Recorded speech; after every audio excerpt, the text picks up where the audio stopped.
Hey guys, welcome to the latest video on brewing a 5-point best bitter with Fuggles wet hops from the garden. Alright, enjoy the brew footage and I'll see you at the end for the tasting. Alright, cheers.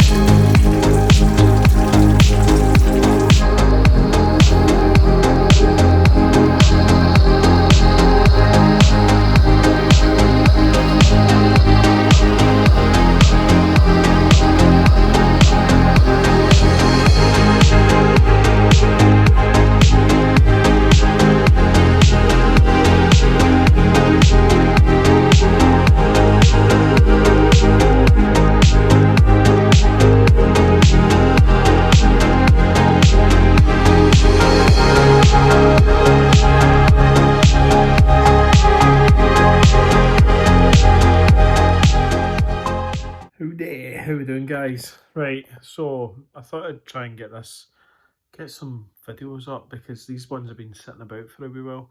Right, I've got this bitter that I did and it is the 5 points best.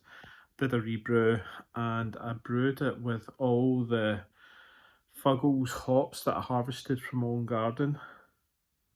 So basically it's just the one that came out with the craft beer channel did a while ago during lockdown, and I brewed it then and it was absolutely smashing, so I thought I'll do it again but with the wet hops. So I used the LA3 yeast as my base and I find this with gelatin, right? Show you. Look at this. It's still hazy. Still hazy.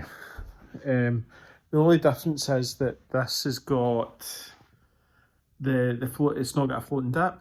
It's just a standard kind of bottom feed sort of on the keg, which I think causes most of the issues. If I'd swapped this to a floating dip, I think this would be pretty clear by now, because it is clearing, but it's just not like as you'd expect, basically. So on the nose, it's the usual, it's that earthy Fuggles thing. Bit of the bready malt, but yeah, it's mostly a subdued sort of sweet and earthiness sort of thing.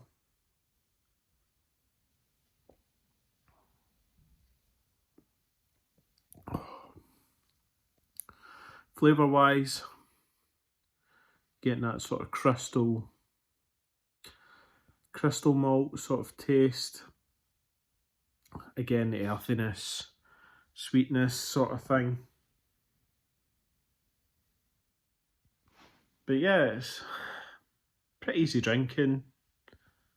It's not perfect in any way. I think the homegrown hops aren't like amazing or anything.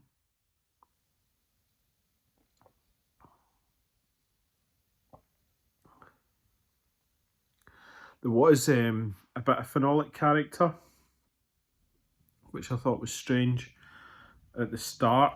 It seems to have cleaned up a little bit. So, and I didn't know if I was getting that from the yeast or if it's from the hops. Because phenolic's obviously yeast normally, but because it was all the kind of homegrown hops, I had that sort of weird sort of phenolic-y thing, but not in a bad way. It could even be it's like almost maybe the amber malt with that kind of the coffee notes and stuff. But that's pretty much gone, which is really strange. And it might be, probably as a yeast thing, and then as the yeast starts to clear, that disappears.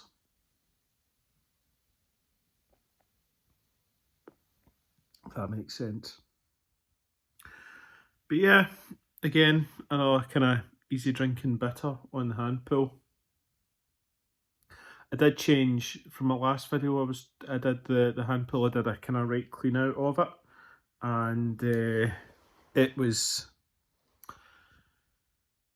it made it better, but there was still it was still a bit funky as such, that you get that hand pull taste, I would call it. And what I did was I ended up buying all new seals, all the rubber gaskets, everything from RLBS. So I got the full kit for the Hallmark Scotsman, and night and day, like genuinely night and day. They got rid of all that sort of weird earthy taste that came through. Some of the I think my previous bit was really earthy, and I mentioned metallic as well. Well, when I took it apart again, I'd realised I'd swapped one of the nuts with a zinc plated nut, which obviously was corroding heavily in the beer, and hence why it was quite metallic. So I swapped that for a stainless again, and it's been really good. So if you're having issues with your hand pumps, I actually recommend having a look to see if you can do a full seal kit sort of replacement. So check out RLBS and see if they can get you all the seals and stuff for it. And yeah, back to enjoying some hand pull ale. Alright folks, hope you have a good Christmas, and I'll see you about, no doubt. Alright, catch yous, bye.